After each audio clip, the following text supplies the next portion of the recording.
সবারই পরিচিত করিয়ে দিয়েছে, তাই বিশেষ করে কিছু বলছি না। উপস্থিত আছে বিডিও ম্যাম আছেন এবং পিএইচির আমাদের ইঞ্জিনিয়ার সাহেব আছে।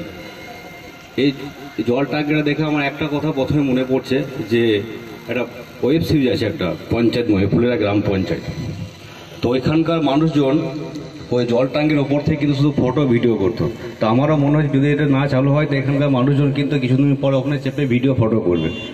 তাই স্যারকে আমি বলবো যে আপনি একটু দেখুন, কারণ এটা 2023-এ আমাদের এটা হয়েছে, কিন্তু জল ট্যাঙ্কার আমাদের হয়ে গেছে, কিন্তু এখনও আমরা বলছি যে আমাদের রেল পারমিশন দিচ্ছে না। কিন্তু যেটুকু শুনেছি বা জানি রেল পারমিশন দিয়েছে, কিন্তু পিএইচি কিন্তু এখনও কোনো কিছু করছে না। আর যেটা বলছেন যে পাইপলাইন, পিএইচি এখানে একটা রিপোর্ট করেছিল যে এখানে গোটা প্রত্যেকটা বাড়ি বাড়ি জল পাচ্ছে, কিন্তু একটু ভুল রিপোর্ট দিয়েছিল। তার এগেনস্টে আমরা একটা চিঠি পাঠিয়েছি, ভিডিওকে দিয়েছি, জেলাতে গিয়েছে। তো এখনও প্রচুর কালেকশন কিন্তু এখানে আমাদের এখনও বাকি আছে, হাউস কানেকশন এখনও হয়নি। আর রাস্তা তো অযোধ্যা বললো যে রাস্তা এখন আমাদের মেরামতের কাজ ঠিকঠাক হয়নি, এই কারণে যে এখানকার 3টে এজেন্সি কাজ করছে। একজন কেউ মাটি কাটছে, একজন পাইপ বসাছে, একজন কানেকশন বসেছে।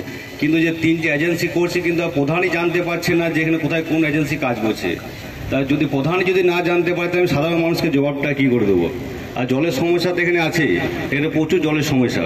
তাই গ্রীষ্মকালে তো আমাদের বিডিও হেল্প করে বলে কিন্তু ডিবিসি পাড়াতে আমাদের এসএল থেকে সহযোগিতা কিন্তু জলের ট্যাঙ্কার মাধ্যমে কিন্তু আমরা জল